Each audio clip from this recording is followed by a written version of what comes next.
پھر سیدنا عمر رضی اللہ تعالیٰ عنہ کے دور میں کچھ ایسے فیصلے کیے گئے جو بظاہر یوں محسوس ہوتا ہے کہ وہ قرآن کے یا خدا کے مذہب کے احکامات تھے.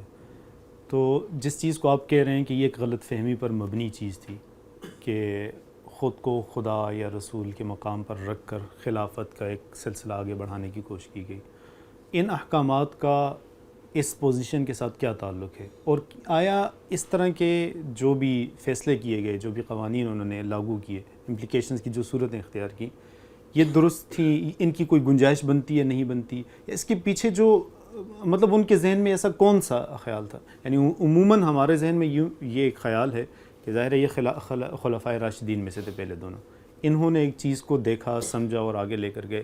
آیا ان کو اس چیز میں غلط فہمی پیدا ہونے کا امکان تھا کہ وہ اپنی اس پوزیشن کو نہ سمجھتے اور سسٹم کو، جیسے کہ کہا جاتا ہے کہ یہ اس کی کنٹینیوٹی ہونی چاہیے، اور بلکہ یوں بھی کہا جاتا ہے کہ نبوت کا ایک مقصد بھی یہ ہے کہ اس طرح کی ریاست، سیاست وغیرہ قائم کی جائے، تو یہ ساری چیزیں مس فٹ ہو جاتی ہیں جو آپ نے تھیسس پیش کیا اس کے اندر. تو اس کو کس طریقے سے آپ ایکسپلین کریں گے؟ نہیں، یہ ساری چیزیں بالکل الگ الگ ہیں. دیکھیے، جب میں یہ کہتا ہوں کہ یہ تصورات پیدا ہوئے تو اس کا مطلب یہ نہیں ہے کہ خلفائے راشدین کو غلط فہمی ہو گئی ہے. نہیں، یہ بعد کے ادوار میں جو ہمارا علم مرتب ہوا ہے، یہ غلط فہمیاں اس سے پیدا ہوئی ہیں. وہ تو بالکل ٹھیک جگہ پر کھڑے ہیں. یعنی رسالت میں آپ صلی اللہ علیہ وسلم دنیا سے رخصت ہوئے، دنیا سے رخصت ہو جانے کے بعد ان کو حکومت منتقل ہوئی مسلمانوں کی. انہوں نے کبھی اپنے آپ کو اللہ رسول نہیں سمجھا.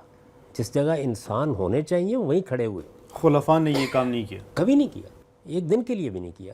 وہ جس جگہ پہ حکمرانوں کو کھڑے ہونا چاہیے وہیں کھڑے ہوئے. جو ان کو تمدن ملا، جس جگہ وہ پیدا ہوئے تھے، جو ایک قبائلی نوعیت کا معاشرہ تھا، اس کے اندر انہوں نے اس کی کنٹینیوٹی جاری رکھی. پہلے دن یہ اعلان کر دیا کہ اب نہ اللہ تعالیٰ کی طرف سے براہ راست احکام ملیں گے، نہ اللہ کا رسول دنیا میں موجود ہے. ہم تمہاری طرح کے لوگ ہیں، ہم تمہاری مرضی سے حکومت کرنے پر کھڑے ہوئے ہیں، تم لوگوں نے ہمیں یہ ذمہ داری دی ہے. یعنی انہوں نے تو اگلے ہی دن جمہوری اصولوں پر اس عمل کی ابتدا کر دی. ان کے ہاں نہ کوئی غلط فہمی تھی، نہ کوئی اس طرح کا معاملہ تھا.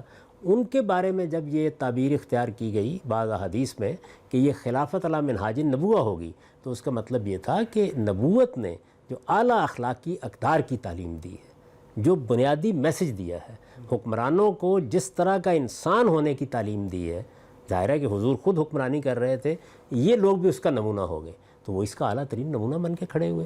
کوئی غلط فہمی ان کو نہیں ہوئی، نہ ان کے کسی عمل میں کسی غلط فہمی کی اس طرح کی کوئی چیز ملتی ہے کسی ایک شخص کے یہاں بھی نہیں. یعنی آپ سیدنا ابو بکر صدیق کے پورے دور کو دیکھ لیں، سیدنا عمر کے پورے دور کو دیکھ لیں. اگر آپ چاہیں گے تو میں ایک ایک موقع پر آپ کو یہ بتاؤں گا کہ وہ کس جگہ اپنے آپ کو پلیس کر رہے ہیں. وہ بڑا مشہور واقعہ جس میں سواد عراق کی زمینوں کا فیصلہ ہوا، اس میں حضرت عمر کی شورا میں تقریر دیکھیے کیا کر. میں تمہارے اندر کا ایک آدمی ہوں، تم نے مجھے یہ ذمہ داری دی ہے، میری ایک رائے ہے، کبھی خیال بھی نہ کرنا کہ میں اپنی رائے تم پر ٹھونسوں گا، فیصلہ تم کو کرنا ہے. سیدنا ابو بکر صدیق، یعنی اگر میں کوئی غلط راستہ اختیار کروں مجھے سیدھا کر دو. ظاہر ہے کہ یہ سب باتیں جتنی ہیں یہ اسی مقام پر کھڑے ہو کر کہی گئی ہیں جہاں ایک کمیونٹی کا یا ایک انسانوں کے ایک مجموعے کا کوئی لیڈر کھڑے ہو کے کہتا ہے. تو وہاں جس چیز کا منہاج نبوت سے ظہور ہوا ہے وہ کسی غلط فہمی کا ظہور نہیں ہے، بلکہ وہ اس اخلاقی وجود کا ظہور ہوا ہے جو رسالت میں آپ صلی اللہ علیہ وسلم نے پیدا کر دیا تھا. تو وہ تو اے کاش ہمارے سب حکمرانوں کو نصیب ہوتا. اسی لیے ان کو خلفائے راشدین کہا جاتا ہے. لیکن اس کے بعد ہمارا علم مرتب ہونا شروع ہوا. جب ہمارا علم مرتب ہونا شروع ہوا تو وہ یہ فرق نہیں کر سکا. اور موجودہ زمانے میں آ کے جب سیاسی اسلام کی تعبیر پیدا ہوئی تو کم و بیش یہ فرق بالکل ہی ختم ہو گیا. یعنی اس میں تو یہ معلوم ہوا کہ ایسے خدا کی تشریع بادشاہی کے نمائندہ ہی اب ہم ہو کے رہ گئے ہیں. تو یہ اس طرح ہوا ہے. خلفائے راشدین کے ہاں تو ادنا درجے میں بھی کوئی انحراف نہیں ملتا اس معاملے میں. انحراف ظاہر بات ہے اس پہلو سے تو بہرحال آپ کوئی تلاش کر کے بتا سکتے ہیں کہ کہیں آپ کہیں یہاں اجتہادی کوئی غلطی ہو گئی ہے. لیکن یہ کہ وہ اس سوم میں مبتلا ہو گئے ہوں اللہ اور رسول ہے، بالکل بھی نہیں ہوا. انہوں نے اپنے لیے کبھی حکومت الہیہ کی اصطلاح استعمال نہیں کی. انہوں نے کبھی وہ تعبیریں اختیار نہیں کی جو سیاسی اسلام نے بعد میں پیدا کی ہیں. حد یہ ہے کہ جس چیز کو آپ نے بعد میں اصطلاح بنایا خلافت، انہوں نے تو وہ بھی لغوی مفہوم میں استعمال کیا. یعنی سیدنا ابو بکر صدیق کو خلیفۃ الرسول کہا گیا کہ رسول اللہ کے بعد جو سیاسی نظم قائم ہوا تھا اس کی جانشینی کرنے کے لیے. 2-3 مرتبہ جب خلیفۃ الرسول ہوا تو سیدنا عمر رضی اللہ عنہ نے کہا کہ بھئی یہ تو بڑی لمبی بات ہو جائے گی. تو انہوں نے امیر المومنین کا لفظ اختیار کر لیا.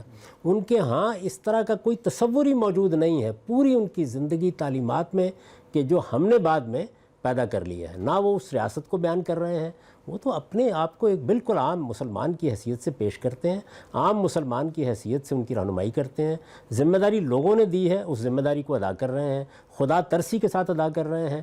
چونکہ مسلمان ہیں تو جو اسلام کے احکام ان کے پاس موجود ہیں ان اسلام کے احکام پر عمل پیرا ہیں.